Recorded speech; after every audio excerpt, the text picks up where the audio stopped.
नमस्कार.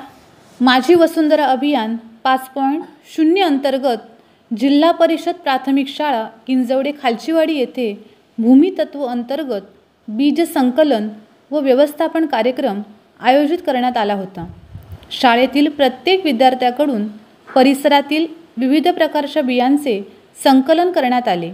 त्यानंतर पालक, विद्यार्थी यांच्या उपस्थितीत माती व बिया एकत्रित करून त्यापासून बीजगोळे बनवण्यात आले. सदर बीजगोळे वाळवून परिसरातील पडीक जमिनीत त्यांची लागवड केली जाणार आहे. जमिनीवरील वृक्षांचे आच्छादन वाढवून जमिनीची होणारी धूप रोखण्याच्या दृष्टीने या बीजगोळ्यांची भूमिका महत्त्वपूर्ण असणार आहे.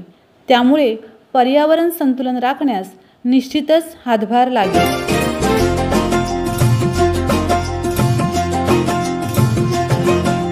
पृथ्वी, वायू, जल, अग्नी अन आकाशाचे गान. पृथ्वी, वायू, जल, अग्नी अन आकाशाचे गान.